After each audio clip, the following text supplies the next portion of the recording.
Hello everyone, मेरा नाम हरमन है और आज हम हमारे ट्रायंगल शीयर टेस्ट का जो अनकंसोलिडेटेड अनड्रेन टेस्ट था उसको एक छोटा सा फॉर्मूला करके उसको खत्म करेंगे।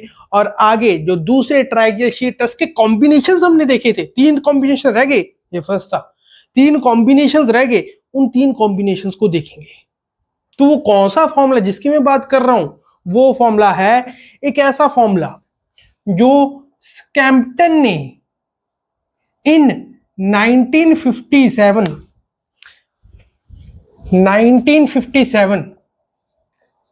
ईयर आपको याद करने की जरूरत नहीं है। स्कैम्पटन का नाम बिल्कुल ध्यान में रख लीजिएगा, ठीक है।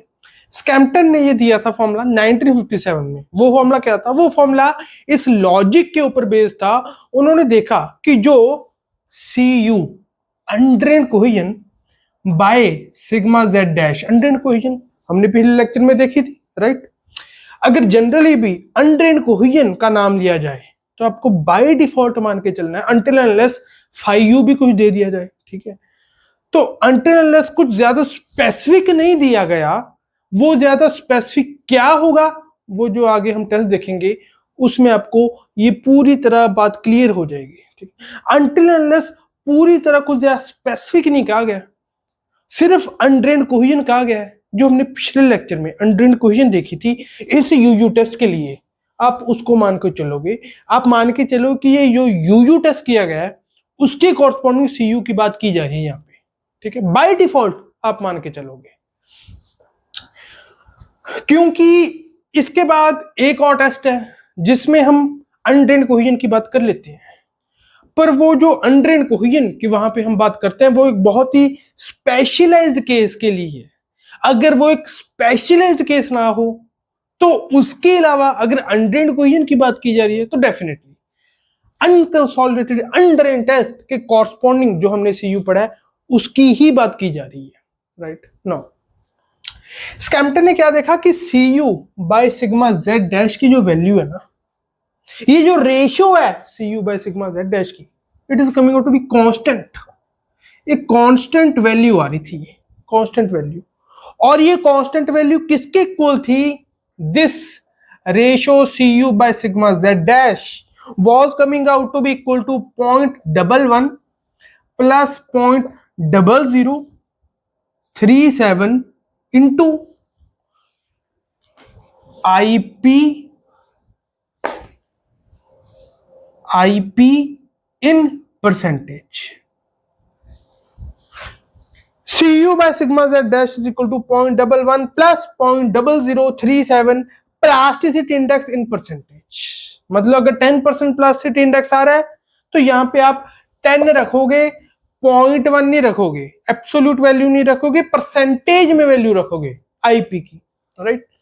तो ये स्कैम्पटन ने एक ऑब्जर्वेशन करी और उसके बेस पे उन्होंने अपना एक फॉर्मूला दिया कि अगर आईपी वेरी नहीं कर रहा, एक पर्टिकुलर डेप्थ पे आप एक क्ले ले रहे हो, आईपी उस पर्टिकुलर स्ट्रेटा के लिए इट इज कांस्टेंट, तो for that depth, at least for that depth, Cu by sigma z dash will come out to be 0.11 plus 0.0037 IP in percentage, ठीक है। ये वाला फॉर्मूला जो है एक बार IES प्री में पूछा गया था, उसके अलावा आई डोंट थिंक कि गेट में तो ये कभी पूछा नहीं गया, IES मेज में भी कभी नहीं पूछा गया, और जो बाकी लोअर लेवल पेपर्स हैं उनको मैंने ज्यादा देखा नहीं है, ठीक है। मैंने जो थोड़े अपर लेवल पेपर्स हैं उनको थोड़ा ध्यान से देखा, उनमें मुझे ये फॉर्मूला कभी देखने को नहीं मिला।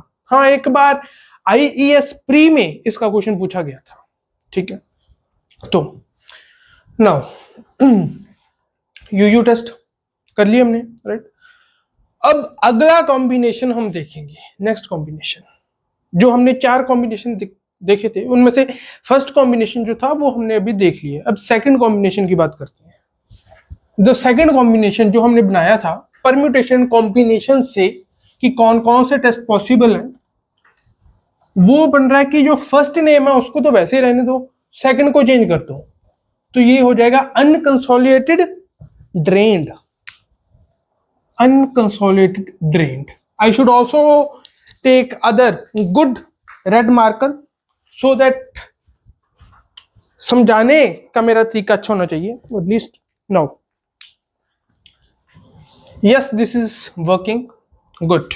नाउ ये वाला जो अगला हमने कॉम्बिनेशन बनाया है, अनकंसोलिडेटेड ड्रेन टेस्ट, इसको अगर आप थोड़ा सा ध्यान से देखो तो इसमें क्या नजर आ रहा है कि जो हमारा सैंपल है, जो हमारा सॉइल होगा, जेड डेप्थ नीचे, जेड डेप्थ नीचे जो भी हमारा ये सॉइल होगा, हमने कोई ऊपर लोड लगाया, ओके, कोई ऊपर बिल्डिंग बनाई, जो भी करा हमने, राइट, कोई भी हमने ऊपर लोड बनाया, लोड लगाया, उसकी वजह से यहां पर सॉइल कंसोलिडेट नहीं हुआ। क्या क्या यहां पे अनकंसोलिडेटेड, सॉइल कंसोलिडेट नहीं हुआ, पर उसकी ड्रेनेज होने लग गई और उस ड्रेनेज की वजह से वो फेल हो गया।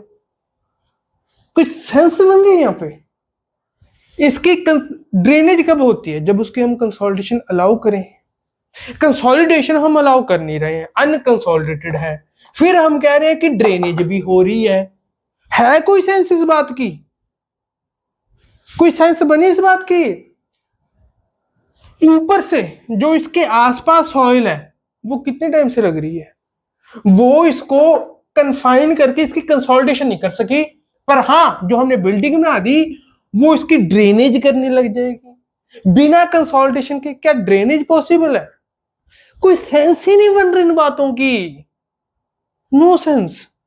परम्यूटेशन कॉम्बिनेशन से हमने बिल्कुल देख लिया था कि ये अनकंसोलिडेटेड ड्रेन टेस्ट बन रहा है, पर लॉजिकली क्या ये पॉसिबल है? No, it is not possible. This case is not possible, ये पॉसिबल ही नहीं है। Unconsolidated drain test is not possible. तो इसलिए हमारा जो ये सेकंड है, इट गेट्स रूल्ड आउट। तो अब हम डायरेक्टली हमारी थर्ड कॉम्बिनेशन के ऊपर चलेंगे, उसको भी देखते हैं क्या वो पॉसिबल है या वो भी पॉसिबल नहीं, राइट, उसको भी देखना चाहिए। आंख मीच के किसी भी चीज पे हम विश्वास नहीं करेंगे।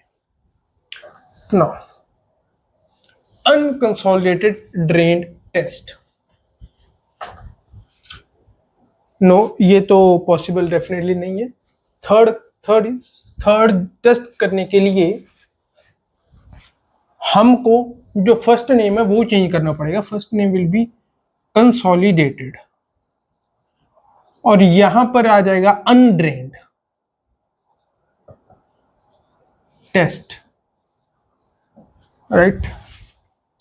ये टेस्ट अगर पॉसिबल हुआ, देखेंगे अभी, चेक करेंगे, पर अगर ये टेस्ट पॉसिबल हुआ तो इसका सी उठा लिया, इसका यू उठा लिया, तो सी यू टेस्ट। अगर ये टेस्ट पॉसिबल हुआ तो इसको सी यू टेस्ट हम नाम देंगे।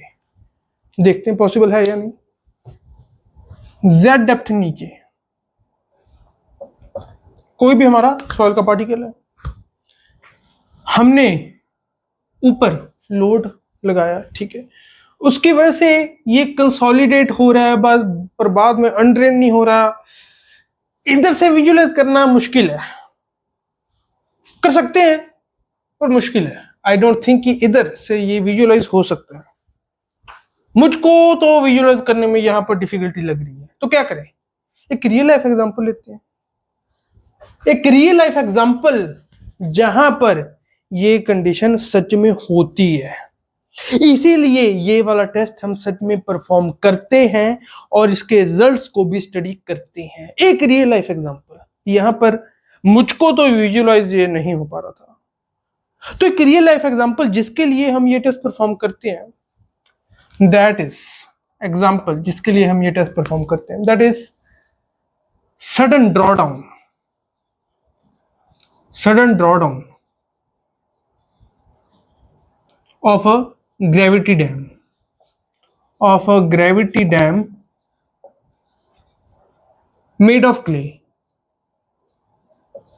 जो क्ले हो, जो इसकी कोर होती है ग्रेविटी डैम की, वो तो जनरली क्ले की ही बनी होती है। ये कंपैक्शन के चैप्टर में भी हम अच्छे से पढ़ते हैं, क्योंकि परमेबिलिटी के हिसाब से भी आप देख सकते हैं, क्योंकि इसका जो डैम का मेन पर्पस क्या होता है, पानी को रोकना, और जो क्ले है वो पानी को जाने नहीं देती। परमेबिलिटी क्या होती है, पानी कितनी आसानी से जा सकता है, ठीक है। क्ले की परमेबिलिटी बहुत कम होती है क्योंकि उसके पोर्स बहुत छोटे होते हैं, पानी उसमें से ट्रेवल कर ही नहीं पाता, बहुत उसको दिक्कत मिलती है।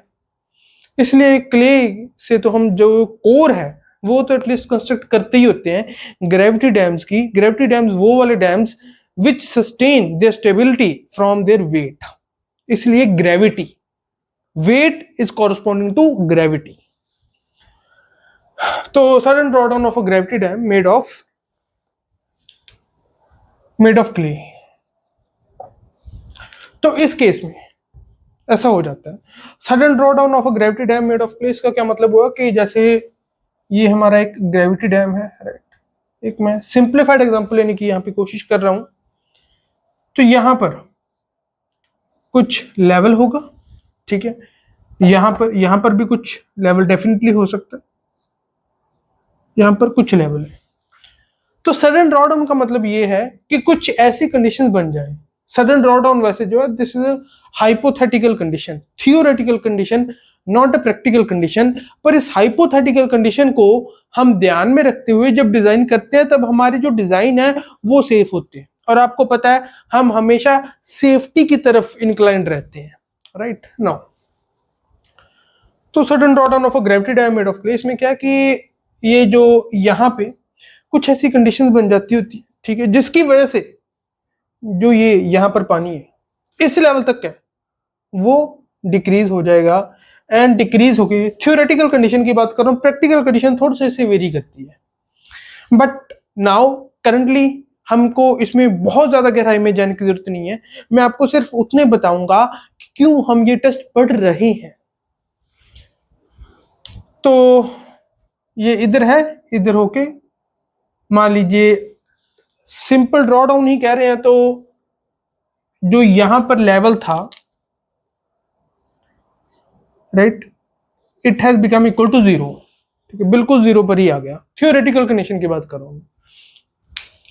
सडनली जो यहां पर लेवल था इट केम इक्वल टू 0। तो उस केस में क्या होगा, जो कि जो हमने यहां पर क्ले यूज की है, ऑफ कोर्स हमने उसकी प्रॉपर कंपैक्शन करके प्रॉपर उसकी कंसोलिडेशन की वेट करी होगी। प्रॉपर इन मेजर्स का हमने ध्यान रखते हुए इस क्ले को यहां पर कंस्ट्रक्ट किया होगा ताकि उसकी जो परमेबिलिटी है वो कम हो और जो क्ले हम यहां पर यूज कर रहे हैं उसकी वजह से जो डैम कंस्ट्रक्ट हो रहा है वो स्टेबल रहे, ठीक है। तो ये कंसोलिडेट तो हुई है, हमने इस चीज का ध्यान रखा है।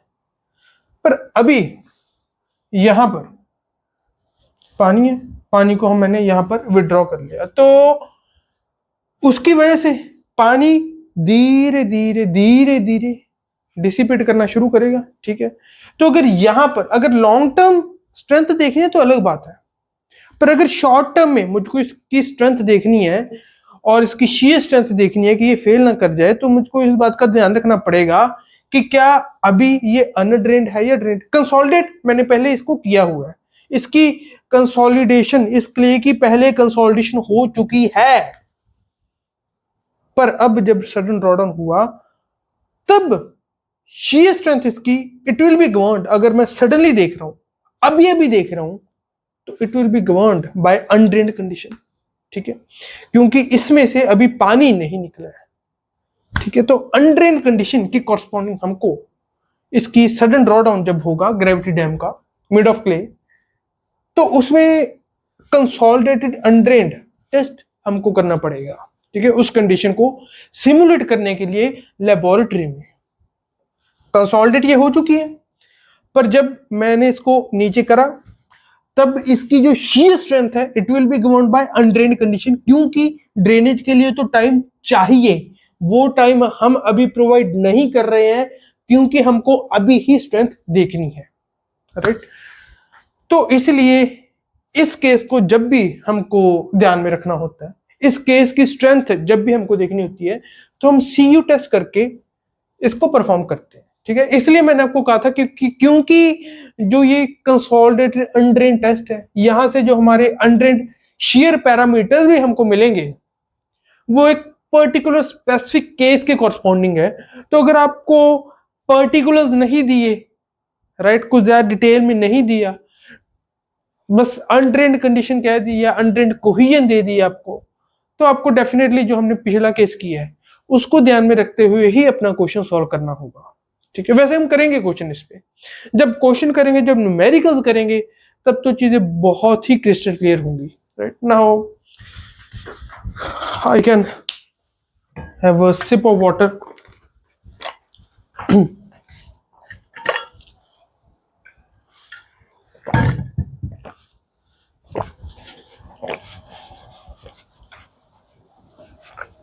तो ये तो मैंने आपको बता दिया कि ये टेस्ट हम करते क्यों हैं, राइट। और ये भी अब आपको पता चल गया कि ये टेस्ट पॉसिबल है। इससे अगला भी एक कॉम्बिनेशन रह गया, वो भी आप देख लेना कि वो पॉसिबल है या नहीं। ठीक है, अगर वो पॉसिबल है तो टोटल 3 टेस्ट हमारे पास हो जाएंगे ट्राई टेस्ट के, अगर नहीं पॉसिबल हुआ तो 2 हो जाएंगे।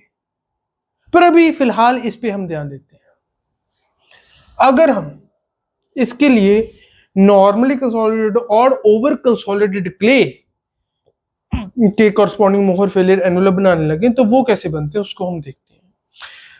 अगर आपको याद हो, ओवर कंसोलिडेटेड क्ले के लिए हमने अनकंसोलिडेटेड अनड्रेन टेस्ट के कॉरस्पॉन्डिंग कोई भी मोहर फेलियर एनवलप नहीं बनाई थी, क्योंकि हमने डिस्कस किया था because over consolidated soils are seldom intact, therefore unconsolidated undrained test is not performed on over consolidated soils, because to perform UU test we need the soil specimens to be intact। ठीक है, ये हमने पिछले lecture में in detail discuss कर लिया था। पर इसमें ऐसी कोई प्रॉब्लम नहीं है, वो प्रॉब्लम सिर्फ और सिर्फ यूयू टेस्ट में थी। इस सीयू टेस्ट में ये वाली प्रॉब्लम हमको फेस करने को नहीं मिलती। तो नहीं मिलती तो नॉर्मली कंसोलिडेटेड और ओवर कंसोलिडेटेड दोनों के लिए हम मोहर फेलियर एनवलप कैसी बनती है उसको देख लेते हैं। पर सबसे पहले हम देखेंगे नॉर्मली कंसोलिडेटेड सॉइल्स के लिए। अगर हम नॉर्मली कंसोलिडेटेड क्लेज के कॉरस्पॉन्डिंग मोहर फेलियर एनवलप बनाने लगे कॉरस्पॉन्डिंग टू टोटल स्ट्रेस, तो वो कुछ इस तरीके की हमको देखने को मिलती है। ठीक है, सिंपल है, हम टेस्ट परफॉर्म करेंगे, एक पर्टिकुलर सिग्मा 3 हम लगाएंगे सेल फ्लूइड से, उसके कॉरस्पॉन्डिंग उसके बाद डेविएटर स्ट्रेस लगाएंगे, फिर डेविएटर स्ट्रेस और कन्फाइनिंग प्रेशर को ऐड करके जो सिग्मा 1 आएगा, सिग्मा 3 सिग्मा 1, उसके कॉरस्पॉन्डिंग ये हमारा डायमीटर आ गया, तो डायमीटर आ गया, सर्कल बन गया।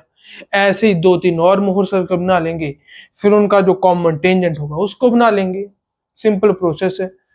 यहां पर नॉर्मल स्ट्रेस होती है और यहां पर शीयर स्ट्रेस होती है। सिंपल प्रोसेस ऑफ मेकिंग मोहर फेलियर एनवलप, उसको हम फॉलो करेंगे। तो इससे हमारे पास एक मोहर फेलियर एनवलप आ जाएगी फॉर टोटल स्ट्रेस एनालिसिस। यहां पर एक बात अगर आपने ऑब्जर्व करी हो वो ये है कि जो कोहेजन है that is coming out to be 0, मतलब undrained cohesion is equal to 0 for CU test. Right, undrained cohesion नहीं होगी ना, क्योंकि हमने ड्रेनेज हम अलाउ कर नहीं रहे। ठीक है, ड्रेनेज अलाउ कर नहीं रहे, ऊपर से इफेक्टिव स्ट्रेस का हम कोई भी पार्ट नहीं ले रहे। पोर वाटर हमने मेजर, जो पोर वाटर हमने मेजर किया होगा इसमें डेफिनेटली मेजर किया होगा, कौन सी स्टेज में? सेकंड स्टेज में। फर्स्ट स्टेज में मेजर नहीं कर सकते, सेकंड स्टेज में मेजर कर सकते हैं, उसमें किया होगा। पर हम अभी सिर्फ और सिर्फ टोटल स्ट्रेस एनालिसिस कर रहे हैं। तो जो इसका टोटल स्ट्रेस एनालिसिस हम कर रहे हैं उसमें पोर वाटर का हमने कोई भी हिस्सा नहीं लिया, और उसके कॉरस्पॉन्डिंग जो भी शेयर पैरामीटर्स आएंगे उनको हम अनड्रेन्ड कोहेजन और अनड्रेन्ड फ्रिक्शन एंगल का नाम देंगे। तो यहां पर आप देख सकते हो कि ओरिजिन से शुरू हो रही है, Y intercept is 0 in this case, तो अनड्रेन्ड कोहेजन कोई है ही नहीं, सिर्फ और सिर्फ अनड्रेन्ड फ्रिक्शन एंगल है। Here this friction angle is phi, phi C U. यहां पर ये टर्मोलॉजी भी आपको मैं बता दूं, फाई यू अगर सिंपली लिखा गया है, फाई यू यू या फाई यू सिंपली लिखा गया है, तो दैट मीन्स कि वो यूयू टेस्ट की बात वहां पे हो रही है। फाई सी यू अगर लिखा गया है उसका ये मतलब है कि अनड्रेन्ड है ये, बट कंसोलिडेटेड अनड्रेन्ड के कॉरस्पॉन्डिंग जो भी फ्रिक्शन एंगल है उसको हम ऐसे डिनोट कर देते हैं, ठीक है, जब हम CU टेस्ट परफॉर्म करते हैं। पर जब यही टेस्ट हम इफेक्टिव स्ट्रेस एनालिसिस, मतलब हम ये वाला टेस्ट करें और इफेक्टिव स्ट्रेस एनालिसिस की कॉरस्पॉन्डिंग एक मोहर फेलियर एनवेलप बनाएं, तो वो कैसी बनती है? कहने का मतलब ये कि आपने सिग्मा 3 और सिग्मा 1 तो आपका यहां पर है ही है, उसमें से आपने पोर वाटर प्रेशर को माइनस कर दिया, जो आपने पोर वाटर मेजरमेंट से देखा। पोर वाटर मेजरमेंट जो इससे पिछला लेक्चर था, जिसमें मैंने ट्रायंगल शेयर टेस्ट का प्रॉपर डायग्राम बनाई थी, उसमें मैंने बताया था कि पोर वाटर हम मेजर कर सकते हैं इसमें, ठीक है। और जब ड्रेनेज बंद होती है, ड्रेनेज इज नॉट अलाउड, तो पोर वाटर मेजरमेंट की जो वॉल्व होती है वो खुली होती है, उससे हम पोर वाटर मेजर कर सकते हैं, ठीक है। तो इसका जब हमने पोर वाटर मेजर किया तो सिग्मा 3 में से हमने पोर वाटर प्रेशर माइनस किया तो सिग्मा 3 डैश आया, सिग्मा 1 में से पोर वाटर प्रेशर माइनस किया तो सिग्मा 1 डैश आया। इसी तरह सिर्फ 2 मोहर सर्कल भी मेरे पास हों तो उनका जो कॉमन टेंजेंट होगा वो होगा मोहर फेलियर एनवेलप। पर हम ज्यादातर 3 या 4 मोहर सर्कल को बनाने की एक हमारी रीत है, राइट, प्रथा है, ताकि हमारा जो एक्यूरेसी है वो ज्यादा बढ़कर सामने आए। तो इसके कॉरस्पॉन्डिंग अगर मैं बनाऊं तो कुछ इस तरीके की हमको देखने को मिलती है। This is Mohr failure envelope for effective stress analysis, effective stress analysis, Mohr failure envelope for effective stress analysis.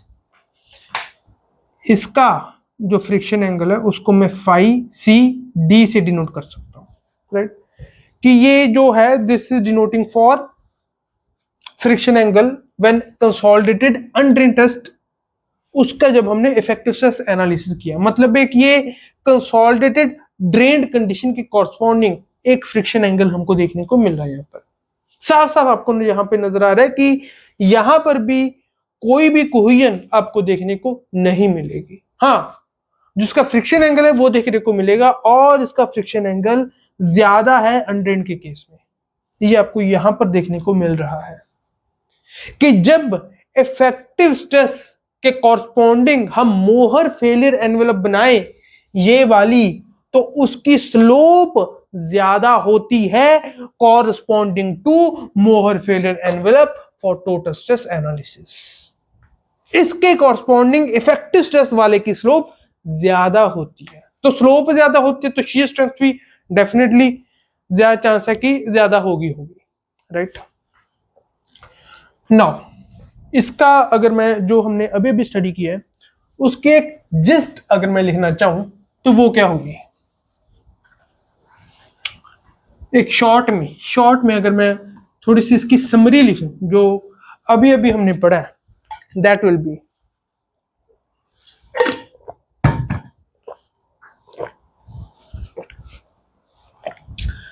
First will be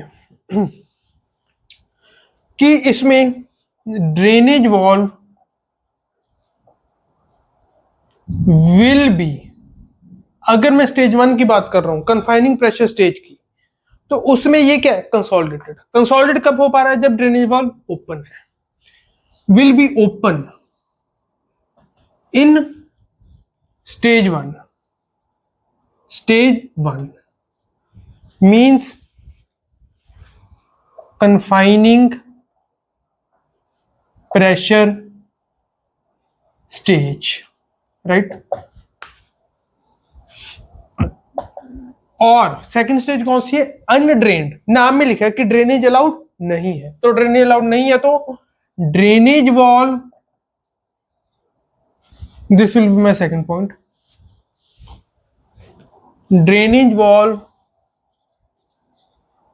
will be closed in stage 2, right, in stage 2 which is deviator or shear stage, इसमें जो drainage valve है that will be closed। now drainage valve close है तो definitely we can measure, hence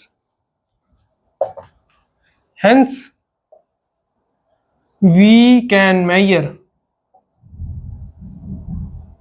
pour water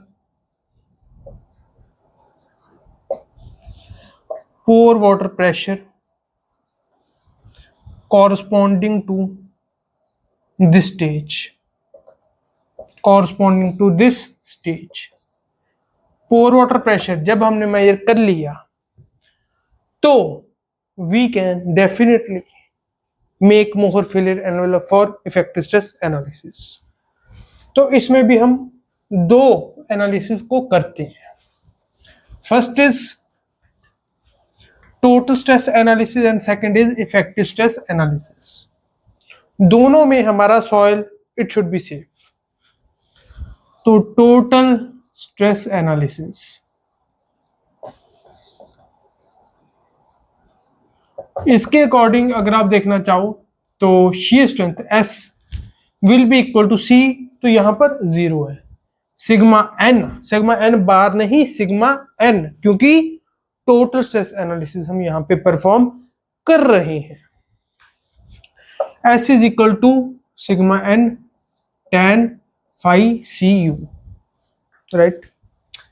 effective stress analysis भी हम कर सकते हैं, इफेक्टिव स्ट्रेस एनालिसिस भी हम यहां पर कर सकते हैं और उसके according shear strength S will be equal to sigma n bar. यहां पे इफेक्टिव स्ट्रेस की बात हो रही है और correspondingly tan phi c d will be taken corresponding to drainage, जो फ्रिक्शन एंगल आ रहा है उसको लेंगे हम। phi c d को आप यहां पर phi डैश b लिख सकते हैं, ठीक है। So these will be conditions. अगर मैं इसकी जो हमने सिग्मा 1 वाला फॉर्मूला पढ़ा था उसके कॉरस्पॉन्डिंग अगर फॉर्मूला लिखूं इसके, तो it will be total stress analysis में अगर मैं लिखूं तो sigma 1 equal to sigma 3, bar ऊपर यहां पर नहीं आएगा, tan square 45 degree plus 5/2 plus 2c वाला component it will be neglected because c is equal to 0, तो वो क्या हो जाएगा 0। सो सिंपली ये आ जाएगा। अगर ये ही मैं इफेक्टिव, यहां पर आप phi भी लिख सकते हो, phi cu भी लिख सकते हो। इफेक्टिव स्ट्रेस एनालिसिस के अकॉर्डिंग मैं अगर देखूं तो sigma 1 bar will be equal to sigma 3 bar tan square 45 degree plus 5/2।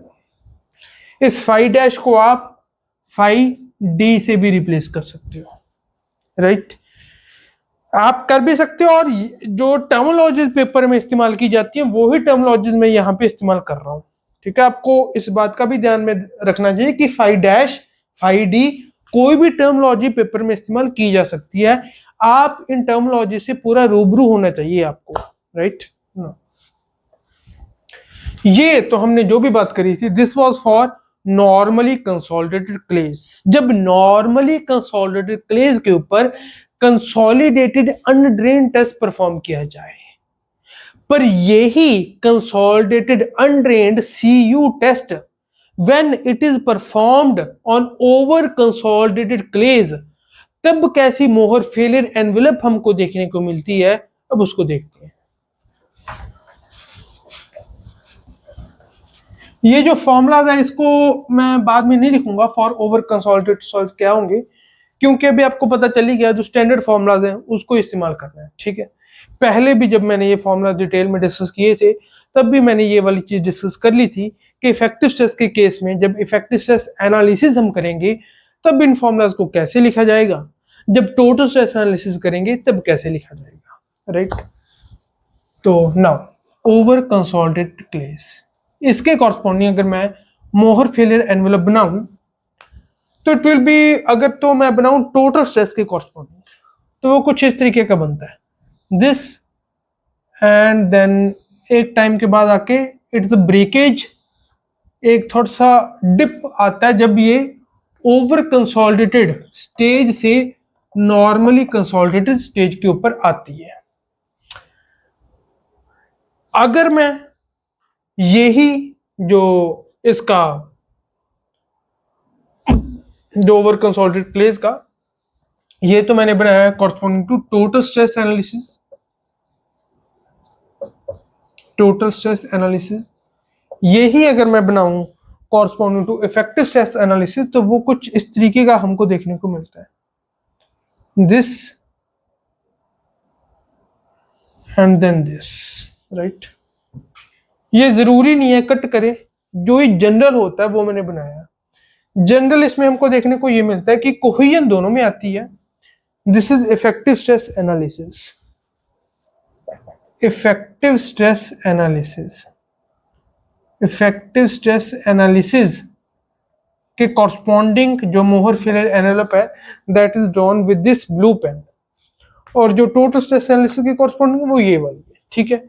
इसमें भी जो ये वाली स्टेज है, this is over consolidated stage, और फिर जो डिप आया से, दिस इज कॉरस्पॉन्डिंग टू कि जो ओवर कंसोलिडेटेड है वो नॉर्मली कंसोलिडेटेड में शिफ्ट हो चुकी है। ये इसमें कुछ ऑब्जर्वेशन हमको देखने को मिलती है कि जो ओवर कंसोलिडेटेड जो होती है क्ले, जब उसका हम टोटल स्ट्रेस के कॉरस्पॉन्डिंग मोहर फेलियर एनवेलप बनाए, तो इसका ये होता है, कोहेजन इसकी इतनी आती है, क्वाइट लार्ज, कंसिडरेबल रादर। पर अगर मैं इफेक्टिव स्ट्रेस एनालिसिस के कॉरस्पॉन्डिंग आपको बताऊं तो कोहेजन आती है, पर बहुत कम आती है। हाँ, जो फ्रिक्शन एंगल है वो उस पे कोई एक सर्टेन प्रूफ नहीं है कि वो क्या होता है, पर जनरली जो ट्रेंड है वो ये देखा गया है कि इफेक्टिव स्ट्रेस एनालिसिस के कॉरस्पॉन्डिंग जो स्लोप है वो ज्यादा होती है corresponding to total stress analysis. ये एक जनरल ट्रेंड देखा गया है, but this is not considered always true, ठीक है। तो एक जनरल ट्रेंड इसमें हमको ये देखने को मिलता है, ठीक है। इसमें एक और चीज होती है कि जब हम पोर वाटर मेजर करते हैं corresponding two of course second stage, first stage में तो हम मेजर कर ही नहीं सकते, पोर वाटर बन ही नहीं रहा, तो उसको मेजर क्या करेंगे, राइट। तो जो सेकंड स्टेज के कॉरस्पॉन्डिंग जब हम पोर वाटर प्रेशर मेजर करने लगते हैं, तो हमको ये देखने को मिलता है कि negative pore water pressure develop हुआ है, असेक्शन। नेगेटिव पोर वाटर प्रेशर जो डेवलप हुआ है उसकी वजह से जो मोहर सर्कल्स यहां पर आपको देखने को मिलेंगे कॉरस्पॉन्डिंग टोटल स्ट्रेस, इसके कॉरस्पॉन्डिंग जो आप इफेक्टिव स्ट्रेस मोहर सर्कल्स बनाएंगे कॉरस्पॉन्डिंग इफेक्टिव स्ट्रेस, वो इस साइड शिफ्ट होंगे, इस साइड टुवर्ड्स राइट, इधर इस साइड शिफ्ट होंगे वो, राइट। इस साइड वो शिफ्ट हो जाएंगे because due to negative pore water pressure, क्योंकि आपको पता है that sigma is equal to sigma bar plus U. अगर इसमें sigma bar will be equal to sigma minus U, अगर जो ये यू है ये नेगेटिव हो गया तो माइनस माइनस प्लस हो जाएगा, और sigma bar will become greater than sigma. तो sigma bar greater than sigma, तो definitely it is symbolising that our Mohr circles will shift towards right, ठीक है। इस चीज को अभी मैं जो अभी हमने चीजें डिस्कस की हैं अभी उनको मैं लिख देता हूं। फर्स्ट चीज जो डेफिनेटली यहां पे हमको देखने को मिलती है वो ये होती है कि व्हेन मोहर failure envelope is plotted for total stress analysis,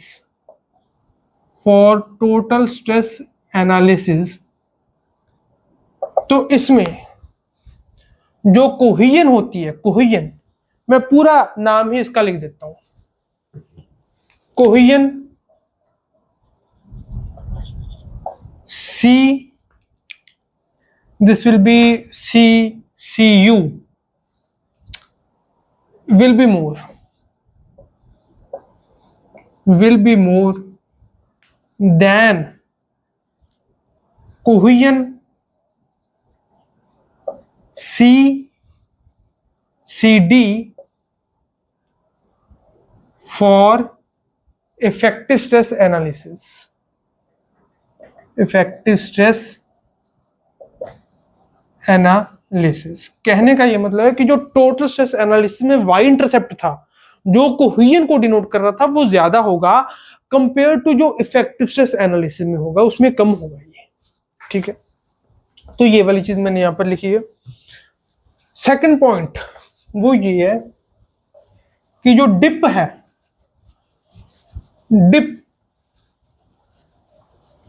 dip in मोहर फेलियर एनवेलप, डिप इन मोहर failure envelope is observed at a greater, ये आपने नोटिस किया भी होगा, at a greater stress value for total stress analysis,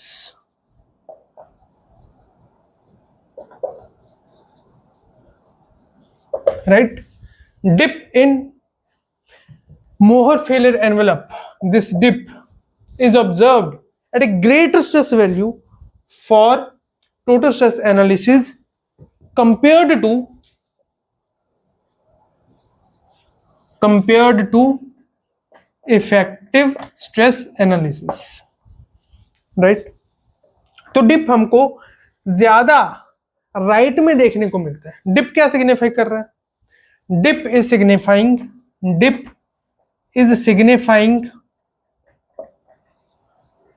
signifying shift of over consolidated soils to normally consolidated soils कौन सी? क्लेस।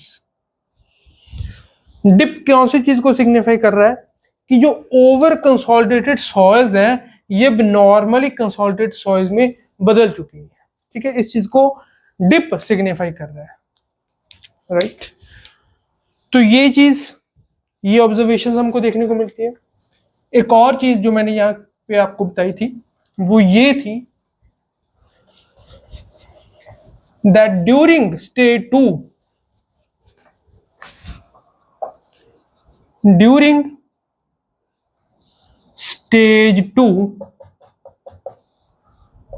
pore water pressure developed in over consolidated clays is negative, hence effective stress will be greater than total stress, ठीक है। for over consolidated clays when testing is done for consolidated undrained test। ये क्यों हमको देखने को मिल रही है? ये जब हमने, इसका जो मेन रीजन है वो ये है कि जब हमने टेस्ट पढ़े थे, राइट, जब हमने कर्व्स पढ़ी थी शुरुआत में, इस चैप्टर की शुरुआत में मैंने आपको कर्व्स पढ़ाई थी कि जो डेंस हैंड होती है उसमें एक ब्रिटल फेलियर देखने को मिलता है, जो लूज हैंड होती हैं उसमें प्रोग्रेसिव फेलियर देखने को मिलता है। फिर हमने उसके बेस के ऊपर एक लिक्विफैक्शन का कंसेप्ट भी पढ़ा था। उसमें हमने देखा था कि जो हमारी डेंस सैंड होती है दैट इज सेफ जब डायनामिक या सिस्मिक लोडिंग लगे, जो लूज सैंड होती है उसमें लिक्विफैक्शन आ सकती है। ये सारी चीजें हमने डिस्कस की थी, राइट।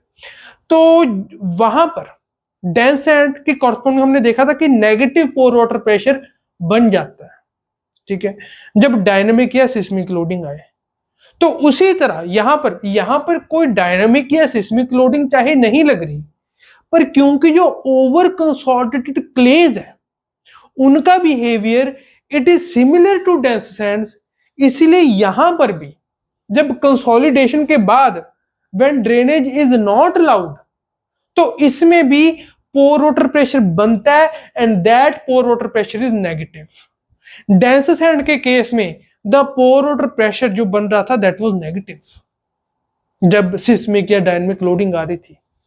यहां पर भी जो पोर वाटर प्रेशर बनेगा this will be negative because over consolidated clays का behaviour is similar to that of dense sand. ये मैंने वहां पर आपको बताया था। जो सेंसिटिव क्लेज है या ओवर कंसोलिडेटेड क्लेज है उनका behaviour it will be similar to that of dense sand. जो रीमोल्डेड क्लेज हैं या नॉर्मली कंसोलिडेटेड क्लेज हैं उनका behaviour will be similar to that of loose sand.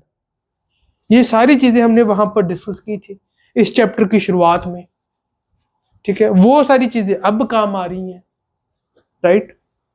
तो इसलिए इसमें क्योंकि क्योंकि ओवर कंसोलिडेटेड क्लेज का behaviour is similar to that of dense sand, तो डेंस सैंड में नेगेटिव पोर वाटर प्रेशर बनता है। सिमिलरली यहां पर भी ओवर कंसोलिडेटेड क्लेज में भी एक नेगेटिव पोर वाटर प्रेशर हमको देखने को मिलता है, और उस नेगेटिव पोर वाटर प्रेशर की वजह से जो इफेक्टिव स्ट्रेस है वो डेंस सैंड में भी इंक्रीज हो रही थी कॉरस्पॉन्डिंग टू टोटल स्ट्रेस, और इस ओवर कंसोलिडेटेड क्लेज में भी इंक्रीज हो रही है कॉरस्पॉन्डिंग टू टोटल स्ट्रेस। तो ये ऑब्जर्वेशंस हमको देखने को मिलती है, और इसकी शीयर स्ट्रेंथ आप कैलकुलेट कर लोगे, जो हमारा स्टैंडर्ड फॉर्मूला है C plus sigma N tan phi। अगर टोटल स्ट्रेस है तो सिग्मा एन आएगा, अगर इफेक्टिव स्ट्रेस है, अगर इफेक्टिव स्ट्रेस एनालिसिस कर रहे हैं तो सिग्मा एन बाहर आएगा, ठीक है, और C की जगह C डैश और phi d आ जाएगा अगर इफेक्टिव स्ट्रेस एनालिसिस कर रहे हैं हम, ठीक है। वो ये जो अभी हमने डिस्कस किया है, राइट, और जो सिग्मा वन वाली इक्वेशन है उसमें भी जो नेसेसरी चेंजेस है वो आप कर लोगे। नाउ ये हमने कंसोलिडेटेड अनड्रेन टेस्ट के कॉरस्पॉन्डिंग जो भी डिस्कशन की रिक्वायरमेंट थी, I think more than sufficient discussion हमने इस पर कर ली है। इससे ज्यादा शायद आपने पहले ना पढ़ी हो डिस्कशन, और इससे ज्यादा इससे बाहर आई डोंट थिंक कि क्वेश्चन आ सकता है, राइट। तो अब हम चलते हैं, क्योंकि इसमें से क्वेश्चन आ जाते हैं। मोहर फेलियर एनवेलप में से थियोरेटिकल क्वेश्चन भी आ जाते हैं कि वो किस तरीके की बनती है, किस सॉइल में जब इस तरीके का टेस्ट किया जाए तब किस तरीके की बनती है, इस तरीके के क्वेश्चन आ जाते हैं, और आजकल ट्रेंड चल रहा है इनका। तो इसीलिए जो इंटेलेक्चुअल एग्जाम्स हैं गेट जैसे, उनके लिए तो आपको ये टेस्ट आनी चाहिए। इनके कॉरस्पॉन्डिंग मोहर फेलियर एनवेलप कैसे बनेगी आनी चाहिए। हालांकि मैंने बहुत डिटेल में बता दी है, इतनी डिटेल में बता दिया कि जो एग्जाम में क्वेश्चन पूछा जाएगा वो तो आपसे हो ही जाएगा अगर आप मेरे लेक्चर सिंसियरली अटेंड कर रहे हैं तो। No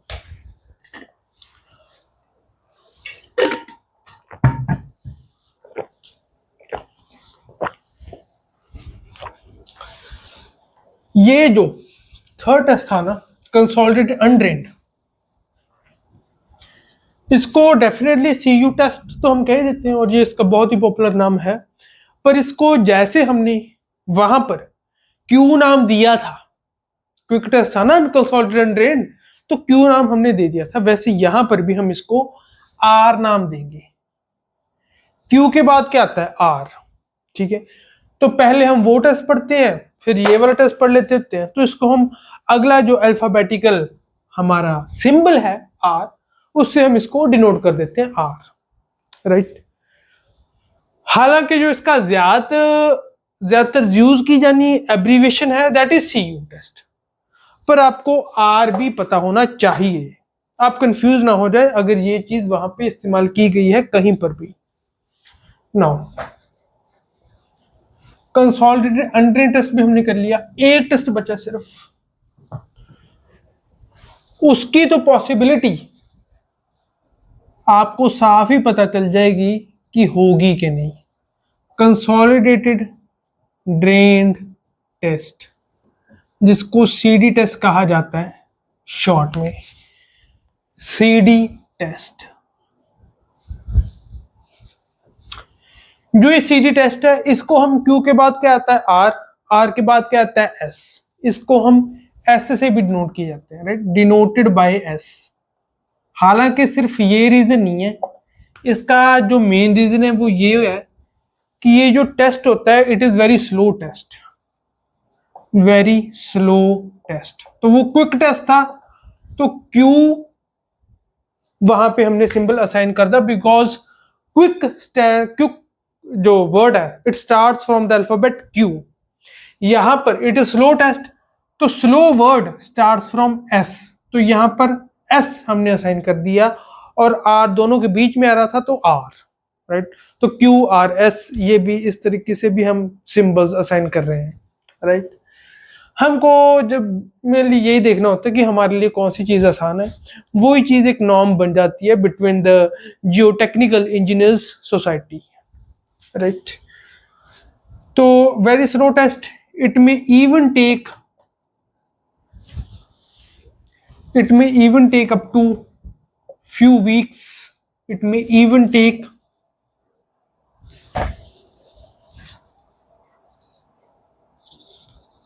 up to few weeks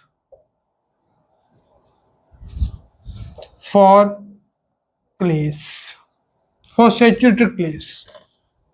ज्यादातर ये जो टेस्ट है, these are performed for saturated clays. It may even take few weeks for saturated clays. तो इसलिए इसको हम स्लो टेस्ट का नाम भी देते हैं. ये टेस्ट होता है, इतनी डिस्कशन हमने करी, आपको समझ आ ही गया होगा कि ये टेस्ट होता है. क्यों होता है?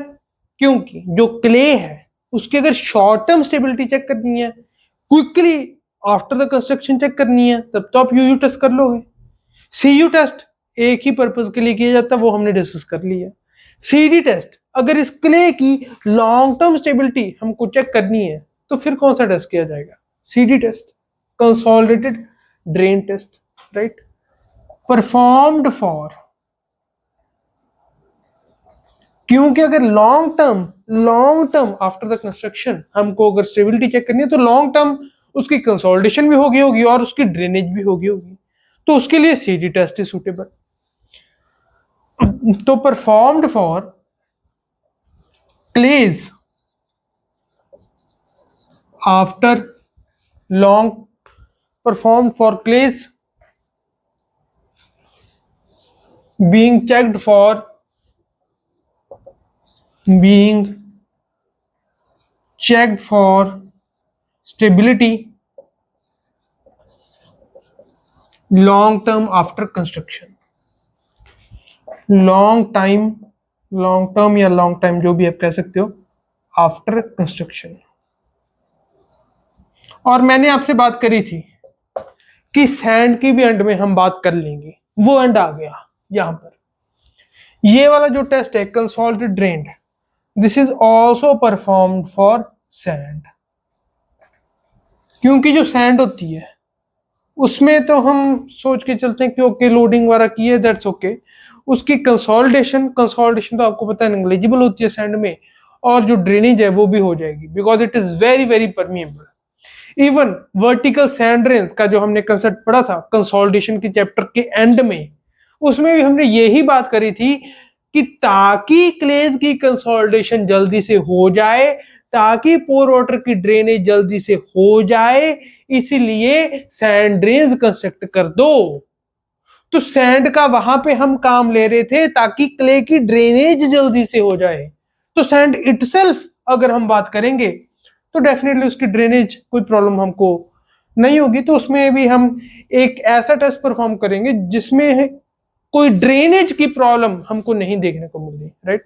तो कंसोलिडेटेड ड्रेन टेस्ट हम सैंड के लिए परफॉर्म करेंगे. अगर सैंड के लिए कोई टेस्ट परफॉर्म हमको करने की जरूरत पड़ रही है परफॉर्म फॉर सैंड, वो हम कंसोलिडेटेड ड्रेन टेस्ट ही परफॉर्म करेंगे, right? UU test, CU test, CD test किन किन पर्पसेस के लिए हम परफॉर्म करते हैं ये भी अभी हमने डिस्कस कर लिया. तो अब इसकी जो मोहर फेलियर एनवेलप होती है वो कैसी होती है, लेट्स डिस्कस दैट. पहले तो सैंड तो मैंने आपको बताया ही था, सैंड कोई कोहेजन शो नहीं करती. सैंड के केस में इस चीज का कोई मतलब नहीं है कि नॉर्मली कंसोलिडेटेड ओवर कंसोलिडेटेड, वो सिर्फ क्लेज के केस में उसका रेलेवेंस होता है. सैंड के केस में कंसोलिडेशन इज नेग्लिजिबल, तो उसमें कंसोलिडेशन की हम बात करनी ही व्यर्थ है उसमें. तो इसमें अगर मैं सैंड की बात करूं तो अगर लूज सैंड है, राइट, इस साइड सिग्मा, इस तरफ टाउ, तो इसमें तो सिर्फ जो लूज सैंड है उसका फ्रिक्शन एंगल कम होगा, ठीक है, ऑब्वियस सी बात है. तो उसका ऐसा कोई मोहर फेलियर एनवेलप हो जाएगा लूज सैंड का. कोहेजन तो इसमें होता ही नहीं है सैंड में. अगर ड्राई सैंड का केस हो तो ऐसा कोई हो जाएगा. ड्राई सैंड में ऐसा, ड्राई सैंड में कहने का मतलब कि जो फ्रिक्शन एंगल है that will be more, phi इतना होगा. जो लूज सैंड है उसमें फाई कम होगा. जो लूज सैंड है क्योंकि उसमें इंटरलॉकिंग नहीं है तो shear स्ट्रेंथ कम होगी, और shear strength for sand is directly governed by friction angle. तो shear स्ट्रेंथ क्योंकि डेंस सैंड की ज्यादा इंटरलॉकिंग की वजह से, तो डेफिनेटली जो फ्रिक्शन एंगल है वो भी, जो यहां पर डेंस लिखना था, वो भी जो डेंस सैंड है उसका ज्यादा होगा, राइट। तो इसमें अगर हमको shear स्ट्रेंथ कैलकुलेट करनी ही पड़ी तो simply S is equal to, simply इसमें S is equal to sigma N bar tan phi करेंगे हम, क्योंकि ड्रेन टेस्ट हो रहा है यहां पर, तो ठीक है ना। यहां पर तो कोई इस चीज का सवाल ही नहीं है कि टोटल स्ट्रेस एनालिसिस करनी है या इफेक्टिव स्ट्रेस एनालिसिस करनी है, क्योंकि कंसोलिडेटेड ड्रेन टेस्ट हो रहे हैं, ठीक है। कंसोलिडेटेड ड्रेन टेस्ट हो रहा है तो हमारे पास पोर वाटर हम मेजर कर नहीं सकते, और ड्रेनेज वो स्टेजेस में अलाउड है, राइट। तो S is equal to sigma N bar tan phi होगा, और अगर वो वाली इक्वेशन लिखो तो sigma 1 bar equal to sigma 3 bar tan square 45 degree plus यहाँ पर फाई डैश या फाई डी जो मर्जी लिख लो बाय 2, और जो C वाला कंपोनेंट है वो तो 0 ही होगा क्योंकि इसमें कोहेजन होती नहीं है सैंड में, इंटरमॉलिक्यूलर अट्रैक्शन इसमें क्योंकि होती नहीं है सैंड के केस में।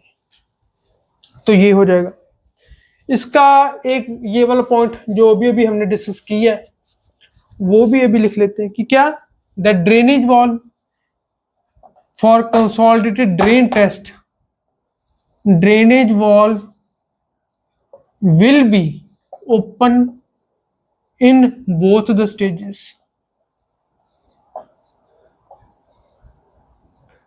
Drainage valve will be open. Let me take another marker.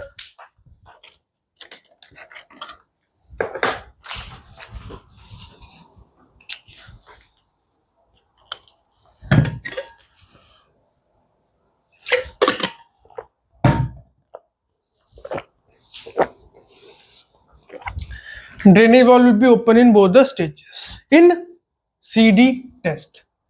CD test की जब हम बात करेंगे, drainage valve will be open, hence pore water pressure cannot be measured, hence pore water pressure cannot be measured,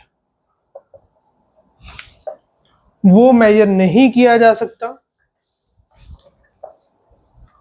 वो major नहीं किया जा सकता, right. Pore water pressure can not be measured, hence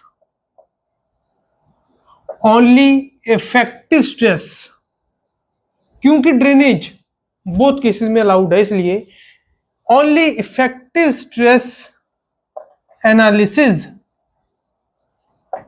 can and will be performed, सिर्फ वो ही कर सकते हैं और वो ही करते हैं, can and will be performed in CD test, right. तो सैंड के लिए कैसी होती है वो तो हमने देख लिया। अब हम बात करेंगे क्ले के केस में। इसमें टोटल और इफेक्टिव अलग अलग बनाने की कोई सेंस है ही नहीं, टोटल बना ही नहीं सकते, राइट। तो अभी अभी वो ही चीज हमने यहां पर लिखी थी, तो जो भी मैं बना रहा हूं it is obviously for effective stress analysis और ड्रेन कंडीशन, ऑब्वियस लिखने की जरूरत नहीं मेरे को, obvious for effective stress analysis for drain condition, obvious drain test. यहां पर वाई एक्सिस पे आपको पता है शीयर स्ट्रेस होती है, यहां पर नॉर्मल स्ट्रेस होती है। तो इसमें जब मैं नॉर्मली कंसोलिडेटेड क्ले के कॉरस्पॉन्डिंग मोहर फेलियर एनवलप बनाता हूं तो वो कुछ इस तरीके की हमको देखने को मिलती है कि कोई कोहेजन इसमें है नहीं, only friction angle is existing, right. Phi phi drain consolidated drain, phi CD से आप इसको डिनोट कर दोगे, और this is for normally consolidated clays, obvious it is for effective stress analysis, लिखने की जरूरत नहीं है। अगर over this is slight variation इसमें देखने को मिलेगी, नॉट दिस। अगर बात की जाए ओवर कंसोलिडेटेड सॉइल्स की तो वो कुछ हमको प्रोबेबली ऐसे देखने को मिलेगी, ठीक है, ये पैरेलल लाइन आपको नजर आ रही है पर ये पैरेलल नहीं होगी,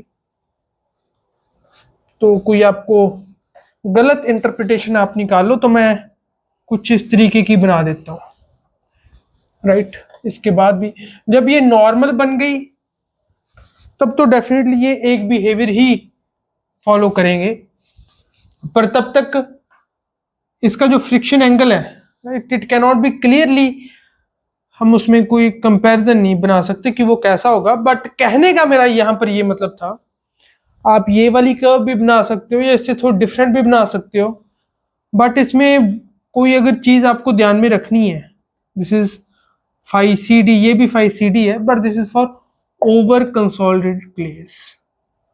इसमें जो चीज मैं आपको बताना चाहता हूं ना वो ये है कि जो तो नॉर्मली कंसोलिडेटेड क्लेस होती हैं, दिस वाज नॉर्मली कंसोलिडेटेड क्लेस, वो ये है कि जो नॉर्मली कंसोलिडेटेड क्लेस होती हैं उसमें कोई भी कोहेजन देखने को नहीं मिलती, सिर्फ और सिर्फ फ्रिक्शन एंगल देखने को मिलता है। पर जो ओवर कंसोलिडेटेड क्लेस होती हैं उसमें कुछ ना कुछ कोहेजन भी हमको देखने को मिलती है।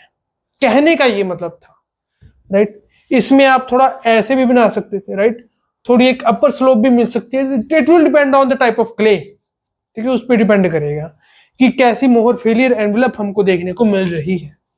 It will depend on the type of clay जो कि आपने अपने फील्ड से ली है। अब वो जब नॉर्मली कंसोलिडेट होगी फिर वो कैसी बिहेव करेगी, वी डोंट नो, ठीक है। हाँ, ये पता कि उसका जो मोहर फेलियर एनवेलप होगा that will be like this. अगर वो नॉर्मली कंसोलिडेट होती तो इस तरीके की होती, पर अभी जो हम फील्ड से लेके आ रहे हैं दैट इज ओवर कंसोलिडेटेड, तो उसके लिए जब हम बना रहे हैं इट इज लाइक दिस।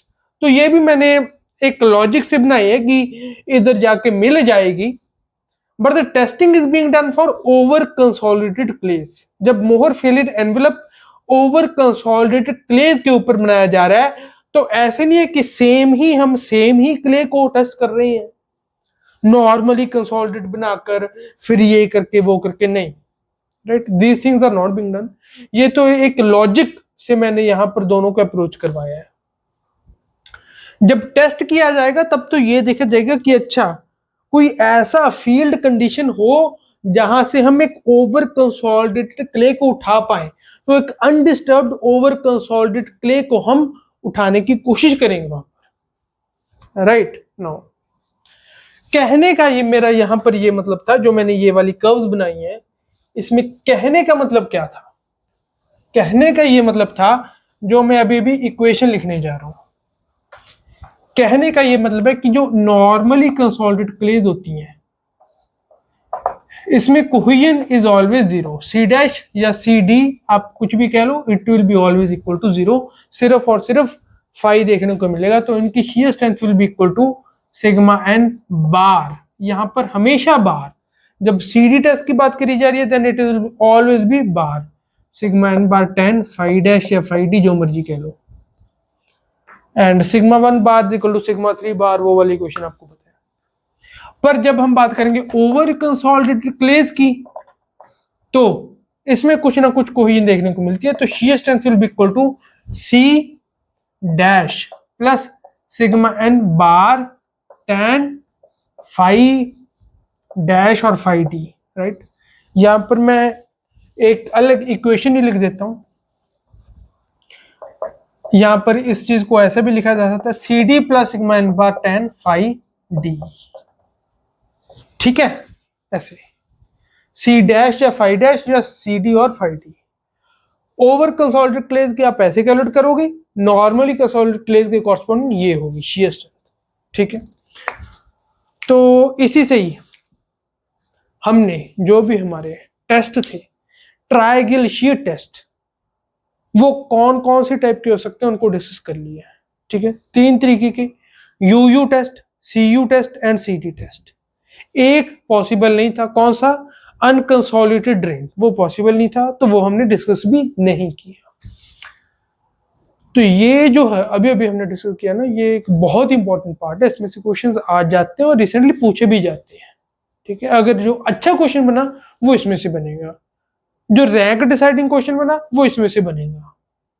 तो इन चीजों को आप ध्यान में रखते हुए जो ये वाले लेक्चर्स है ना बहुत इंपॉर्टेंट है, जो आगे हम चैप्टर्स पढ़ेंगे उनके लिए भी बहुत इंपॉर्टेंट है, क्योंकि जिसको टोटल स्ट्रेस एनालिसिस और इफेक्टिव स्ट्रेस एनालिसिस के बीच में एक अच्छा डिफरेंस नहीं पता, कुछ ज्यादा कर नहीं सकता, राइट। उसकी जो सॉइल मैकेनिक्स है वो हमेशा एक वीक पॉइंट रहेगी, ठीक है। तो मैंने जो खुद जब मैं तैयारी कर रहा था तो मैंने इस चीज में डिफिकल्टी फेस करी है और मुझको इस बात की क्लैरिटी नहीं थी, पर अब मैं आपको ये इस चीज की पूरी पूरी क्लैरिटी दे रहा हूं। थोड़ा सा ये हटके चीज है, और जो इस हटके चीज को समझ लेते हैं उसकी ही सॉइल मैकेनिक्स अच्छी हो पाती है। तो इसका एक छोटा सा पार्ट रह गया ट्रायंगल शीयर टेस्ट का। इन जनरल जो इसके पार्ट्स हैं उनको हमने कवर कर लिया। जो in general triangle shear test का एक छोटा पार्ट है न्यूमेरिकल बेस्ड, वो हम अगले जो हमारा लेक्चर है उसमें डिस्कस करके, एंड प्रोबेबली अगले लेक्चर में definitely we will complete triangle shear test, और अगर हो सका तो अगले लेक्चर में या उससे अगले लेक्चर में हम न्यूमेरिकल्स प्रैक्टिस करेंगे on this very very important triangle shear test के जो भी रिजल्ट्स होते हैं और उसके जो भी क्वेश्चंस बनते हैं वो हम डिस्कस करेंगे, right. For this lecture thank you for attending this beautiful lecture. अभी मैं आपसे अलविदा चाहता हूँ। Thank you very much.